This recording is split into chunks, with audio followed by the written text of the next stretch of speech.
اور آج کل سارا جتنے بھی جرمز ہیں ان کو مارنے کے لیے آپ کو پتہ ہے کہ مارکیٹ میں اینٹی بایوٹکس چل رہی ہیں، ریزسٹنس کی میڈیسن چل رہی ہیں، اور جتنی بھی ان کی تھیوری ہے وہ جراثیم اور اسی خون کی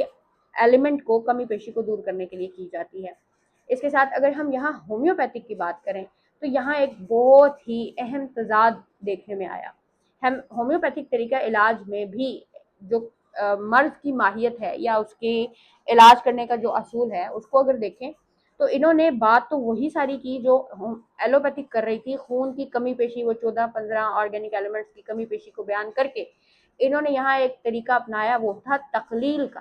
یعنی دوا ہونا تو یہ چاہیے تھا کہ اس کمی پیشی کو دور کرنے کے لیے دوا اتنی زیادہ استعمال کرائی جاتی کہ وہ کمی دور ہو جاتی، لیکن انہوں نے تقلیل کا طریقہ اپنایا، یعنی دوا کی مقدار اتنی کم کر دی کہ جس وجہ سے، جس دوا سے یا جس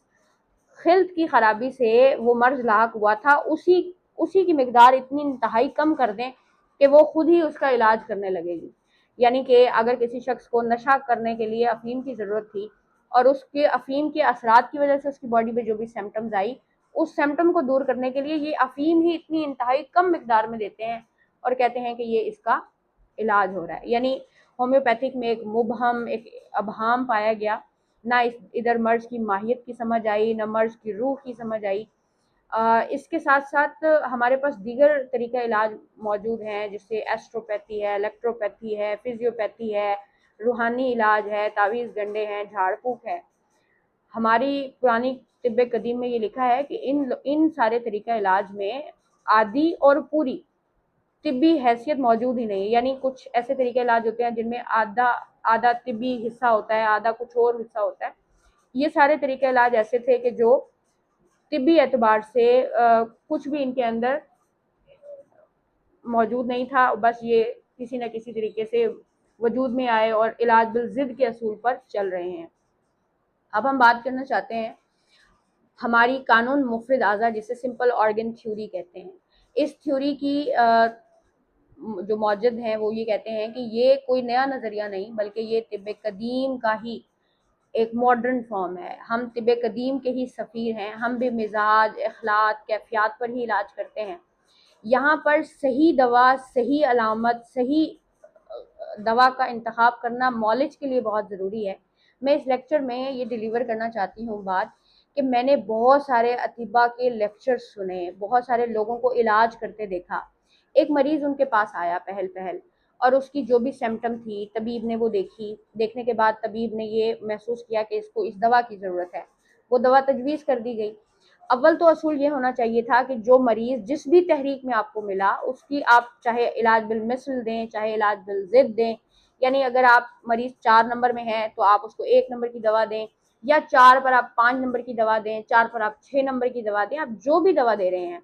آپ کم از کم مریض کو مکمل صحت یاب ہونے تک اس تحریک پر تو رکھیں۔ یہ ایسا نہیں کرتے، بلکہ مریض کو 4 نمبر سے علاج، مریض 4 نمبر ہے اس کو 4 نمبر ہی دے رہے ہیں، بسا اوقات 5 نمبر دے رہے ہیں، بسا اوقات 6 نمبر دے رہے ہیں، بسا اوقات 1 نمبر دے رہے ہیں، اور دینے کے بعد تھوڑے دنوں بعد ہی اس کی دوا بدل دیتے ہیں۔ تھوڑے دن پھر گزرتے ہیں، دوا پھر بدل دیتے ہیں، تھوڑے دن گزرتے ہیں، دوا کا رخ ہی بدل دیتے ہیں۔ اس رخ بدلنے سے مریض 4 نمبر سے علاج شروع کراتا ہے اور آخر میں وہ 4 نمبر میں ہی کھڑا ہوتا ہے۔ تو اس طرح کا علاج بالکل نہیں کرنا ہوتا ہے۔ ہمارے معالجین کو یہ سمجھنا ہوگا کہ جب آپ نے ایک مریض کو کنسلٹ کیا، اس کا مزاج معلوم کیا، اس کو دوا دی، تو جب تک اس کی ساری علامات ختم نہیں ہو جاتی ہیں تب تک آپ نے دوا کو نہیں بدلنا ہوتا، دوا کے مزاج کی کیفیت کو نہیں بدلنا ہوتا۔ میرے پاس ایک خاتون آئی، میں اب ان حکمہ کا نام نہیں لینا چاہتی یہاں پر، میں کبھی ان کو لیکچر میں انشاءاللہ میں ان کی زبانی آپ کو بتاؤں گی کہ وہ اس قدر غربت سے بھی تنگ تھے اور وہ بیماری سے بھی لڑ رہے تھے، اور یہاں پر بڑے بڑے نامور حکمہ نے یہ کیا کہ پہلے ان کو 4 دیکھ کر 5 دیا، تھوڑے دنوں کے بعد 6 دیا، پھر تھوڑے دنوں کے بعد 1 دے دیا، 1 سے بھی علاج نہ بنا تو دوبارہ 4 دے دیا۔ تو یہ تو کوئی علاج نہ ہوا، یہ تو ٹامک ٹوئیاں ہیں، انہیں کرنے سے گریز کریں۔ دوسرا اصول یہ کہ ہم لوگوں کو جب مریض کی تشخیص ہو گئی، سمٹمز ہم نے معلوم کر لی، ایک سٹیج پیشنٹ پر ایسی آتی ہے کہ دوائیں اس کے اوپر اثر نہیں کر رہی ہوتی ہیں،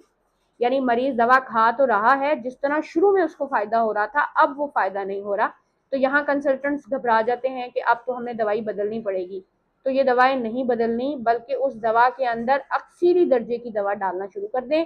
کیونکہ وہ دوا مریض کی قوت کے اعتبار سے اب کم ہو گئی ہے۔ یہاں طاقت کی دوا دینے سے مریض کو انشاءاللہ صحت ملے گی۔ تیسری بات اور بہت اہم، اگر آپ مریض کو تشخیص کے بعد دوا دینا شروع کرتے ہیں، یعنی میں کسی مریض کو 5 نمبر کی دوائی دے رہی ہوں، دوا چلاتے چلاتے مریض یہ کہتا ہے کہ مجھے آرام تو آیا ہے مگر میرے جسم میں کمزوری محسوس ہو رہی ہے، تو یہاں یہ اصول یاد رکھیں کہ قانون مفید اعضاء کے مطابق اس سٹیج پر ہمیں مریض کے پچھلے درجے کی، یعنی 5 نمبر جس مریض کو علاج دیا وہاں اس سے پچھلا جو 4 نمبر کی ادویات ہے وہ تھوڑی سی ساتھ لگائیں، چاہے اس میں کوئی ہاضم لگا دیں، چاہے کوئی مقوی لگا دیں، جس کے بعد مریض کی وہ کمزوری دور ہو جائے گی۔ تو صحیح دوا کا انتخاب کرنا ہمارے علاج کی اصل ہے، اور جس مزاج کی دوا دیں اسی مزاج کی غذا بھی دیں۔ یہ تو نہ ہوا کہ ہم نے مشکیزہ لے کے اس میں سوراخ کر کے اس میں پانی ڈالنا شروع کر دیا اور ایٹ دی اینڈ بھی مشکیزے میں تو پانی ہی نہیں تھا، یعنی مریض کو آپ نے دوا بھی دی، الٹ پلٹ اس کو غذائی پرہیز بھی کرا دیا، اور مریض جیسے کا تیسا کھڑا ہوا مل جائے آپ کو۔ تو یہ یاد رکھیے گا کہ ہر پیتھی کے اندر کچھ نہ کچھ اصول ہیں جس کے مطابق آپ کو علاج مل رہا ہوتا ہے۔ صحیح معالج وہی ہے جو صحیح دوا کا انتخاب کرے اور دوا کے ساتھ صحیح غذا کا انتخاب کرے، اور علاماتی طور پر بھی یاد رکھیے گا، ہم پہلے صرف قانون مفید اعضاء کی جو فارماکوپیا ہے، ملیہ، نقصرات، تریاک ہی دیا کرتے تھے، لیکن وقت کے ساتھ ساتھ یہ تجربے میں بات آئی کہ مجربات کا سہارا بھی لینا چاہیے۔ مجربات وہ دوائیں ہیں جو مسلسل استعمال میں آئی ہیں اور ان کو ان امراض کے اوپر خاصی اہمیت حاصل ہے۔ تو اسی طریقے سے یہاں پر جتنے بھی ہاضم کے مجربات تھے یا کوئی خاص مرض ہے، جیسے نقرس کی ایک دوائی ہے، جیسے بواسیر کی ایک دوائی ہے، تو مرض جو مریض بتائے کہ مجھے اس کی تکلیف ہے، اس کی مجرب دوا لازمی استعمال کریں تاکہ آپ لوگوں کے مریضوں کو فوراً صحت یابی ملے۔ عام پبلک کے لیے یہی میسج ہے کہ کسی بھی پیتھی سے متاثر ہونے سے پہلے یہ ضرور یاد رکھیں کہ وہ علامات کو دبا تو نہیں رہا ہے۔ اگر کسی فنگس بہت زیادہ پچھلے دنوں میں پھیلی تھی، تو فنگس کی جب ہمارے پاس مریض آ رہے تھے تو وہ ایلوپیتھک دوائی لگاتے تھے تو وہ فنگس ختم ہو جاتی تھی، کچھ دنوں بعد وہ پھر واپس آ جاتی تھی۔ میں نے یہ دیکھا کہ آپ جب اس فنگس کو دبا رہے ہیں، وہ تو طبیعت نے خون کی ترشی کی وجہ سے دل کو نقصان نہ پہنچے اس لیے اس نے جلد کو دی تھی، اب آپ نے اس سے جلد سے ختم کر دیا تو وہ اب اندر پھوڑے بنائے گی، کوئی اندر زخم پیدا کرے گی، تو اس ترشی کو تو آپ دور نہ کر سکے کیونکہ آپ نے علامت رد کر دی تھی، دبا دی تھی۔ تو یہ چھوٹی چھوٹی احتیاطیں ہیں جنہیں کرنے سے انشاءاللہ آپ کو فائدہ ہوگا۔ اپنا بہت سارا خیال رکھیے گا، اگلے لیکچر میں ملاقات ہوتی ہے۔ السلام علیکم ورحمۃ اللہ۔